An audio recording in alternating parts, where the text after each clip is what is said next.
on the Texans in their second preseason game, 8 p.m. Eastern, right here on ESPN. And once again, all eyes will be on rookie #1 overall pick Fernando Mendoza, who's been getting reps aplenty in camp. He's going to get some more tonight against the Texans. He went 10 of 16 last week for 97 yards and a touchdown in his preseason debut against the Cardinals. Jordan Rogers joining us now. We got a full house here on First Take, but Shefty, I want to start with you because Clint Kubiak has been adamant. This is Kirk Cousins' job to lose. In the context of that, what is the Raiders' plan going to be for bringing Fernando Mendoza along and when they might want to make that switch? Well, they gave Fernando Mendoza more reps this week with the ones, and that was partly to give Kirk Cousins a little rest as an aging player, 38 years old, and partly to give Fernando Mendoza more reps and more work as a young, upcoming, ascending player. So it works for both sides to give him more work with the ones. But it also leads us to wonder, okay, well, when is Fernando Mendoza's time coming? And all I can tell you is that the plan is still to start Kirk Cousins on opening day. We also know that each of the last 6 quarterbacks who were selected #1 overall started in their first game on opening day. That's the way it usually goes. The Raiders, I think, are going to buck that trend. And I do think that Kirk Cousins is going to start against the Miami Dolphins. But who knows how that's going to last? That's on Kirk Cousins. If Kirk Cousins plays well and they're winning, he'll keep being the quarterback. If they lose that home opener against the Dolphins, you could already hear the calls in the stadium for Fernando Mendoza right then and there. So it's coming. The question is, how long will Kirk Cousins be able to stave it off? Yeah. I don't want to overreact, Jordan, to preseason games. I do. You do? Okay, because I think sometimes. Like now? Like now. I don't think there's anything that Fernando Mendoza can do tonight that's going to lead you to believe that it's going to be any different than what Shefty just pointed out, that Kirk Cousins will start week 1, and then we'll see. But as a former quarterback, walk me through this process with what you are actually looking for from a young player in the preseason. What do you need to see from him tonight against this Texans defense to know that he's making the right strides? Yeah, I mean, to your point, I could care less about stats. I could care less about big plays. What I'm watching is process. When you watch Fernando Mendoza, in the small sample size that we had, his decision-making was laser fast. Doing things that he wasn't asked to do in college. Under center, play action, coming up one hitch, hitting it in between 3 different defenders. His eyes were always moving through reads rapidly. And that's what I watch, because when you talk about playing a young quarterback, the concern is, are we going to ruin him if we play him too early on not a good team? And you start to think about Sam Darnold saying, I'm seeing ghosts. You know what seeing ghosts means? It means as a quarterback, you don't know where your eyes should go next. And when you aren't seeing 1 or 2 defenders and you're seeing all 11 or 15 people in front of you, you see nothing. And that's when you start to see flashes that aren't really there. And that's what seeing ghosts means.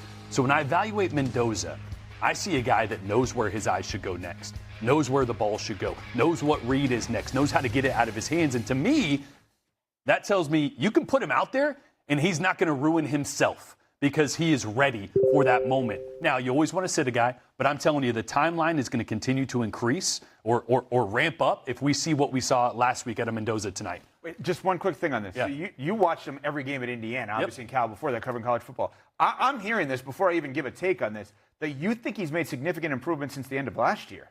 Into this year already. Yeah, and also because he's doing things that he wasn't asked to do. He was never under center in Indiana. So, and that's difficult. Coming from a guy, actually, I was under center almost my entire career. There is nuance to it. You turn your back to the defense. You have to understand who your eyes are on when you whip your head around. So, yes, I think he's better now even than he was at the end of the season in Indiana and further ahead than I thought he would be. They also want him, though, to see some of the things that Kirk Cousins is doing on the field. Like in the first preseason game, there was one play where Kirk audibled at the line, got out of a certain play call when the defense shifted, and they wanted Fernando to be able to go over that in the meetings and see this is what a veteran does. So he's learning from Kirk Cousins. He's learning from Clint Kubiak. They're just bringing him along, feeding him every single day, and he's eating it up because that's the kind of guy he is, and they do love him as a guy. He is beloved already in that organization. I would love to interview him every day. He is so fun at the podium. He's insightful. He looks like he enjoys it. But I mean this in the most respectful way possible. Kirk Cousins is one of the best game managers currently playing in the NFL. Myron, if Fernando Mendoza can do what Adam just said, like learn about that moment. How did Kirk audible at the line? What did he see? How did he kill the play? Do all of those things, then that, with the processing and everything else, feels like the path for him to get on the field quicker. Yeah, I mean, he can learn from Kirk Cousins in multiple ways, right? I mean, he can learn from him watching him on the field.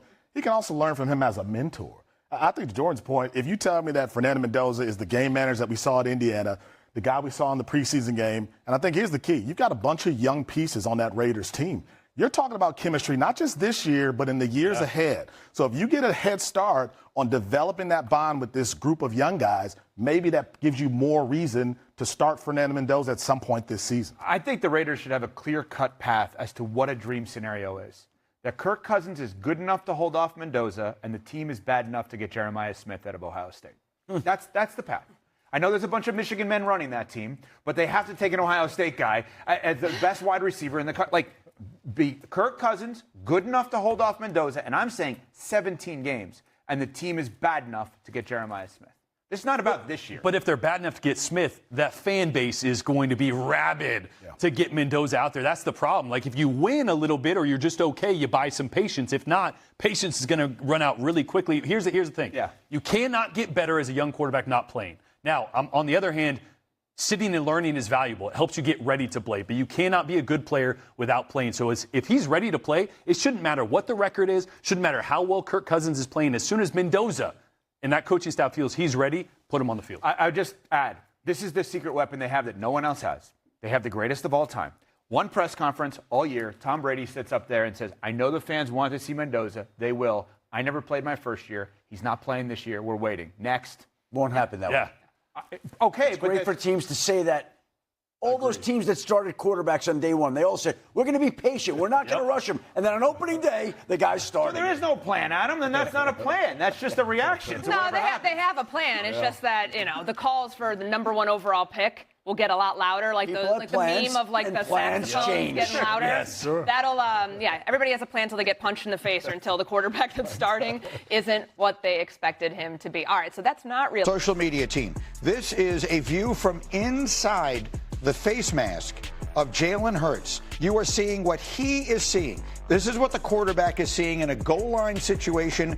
Last I checked, this had over 13 million views and counting. Look how fascinating that is. Look at the unbridled chaos that it appears to the naked eye or to the untrained eye. Your eye is a lot more trained than mine. So take us through that. What is it he's seeing as all I'm seeing are things moving indiscriminately? Yeah, so you want to play quarterback in the NFL, okay? I'm going to show it one more time, full speed. Walk the line of scrimmage, a lot of chaos going on. We got to snap the ball. You snap the ball, okay? I'm looking this side. There's 3 receivers over there. There's 2 backside. What do I do? Throw a touchdown. So what actually happened in that chaos? Yeah.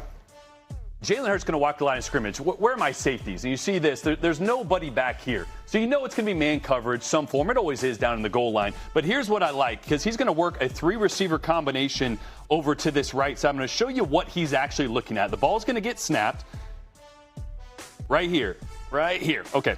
Watch this combination. He's going to have a flat route by Saquon Barkley. He's going to have a snag route and a corner route. So there's 3 options over here. He's got to look at one guy, and that one guy is this guy, this linebacker right here. Is this linebacker getting underneath this little traffic right here? Because they're trying to set a little pick right here for this linebacker. Is he going over the top or is he going underneath? Because that's going to tell me, do I throw to Saquon Barkley or not? Looks like he's going underneath. Looks like he's got a beat on it. So Jalen's going to go, I don't like this side. I'm going to move on. Work through 3 reads really quickly. Let's get backside. What do I see backside? Because here's the combination backside. Again, watch what he's looking at, because this is wild. You're going to have a little sit route and a hammer or a backline dig route behind it. It's a high-low concept really on this middle defender. But do you see my sit route, Greeny? I don't even see him. I'm going to show you where he is, because he's right here. What do you mean? You didn't see him? You didn't see him in the middle of this big 300-pounder, 300-pounder, 300-pounder. This is what you have to see as a quarterback. Oh, is he open or not? You tell me. Is he? I don't know. But here's what Jalen's seeing. He's seeing this middle defender that he had to get his eyes on is sitting heavy. He's actually driving a little bit towards that sit route. What does that mean? That backline route is going to be open. And this backline route has to be thrown, we call this crossbar, has to be thrown at this crossbar, and I'm going to show you why. As he throws this, see that guy jumps up? Yep, he's jumping. Look at this ball.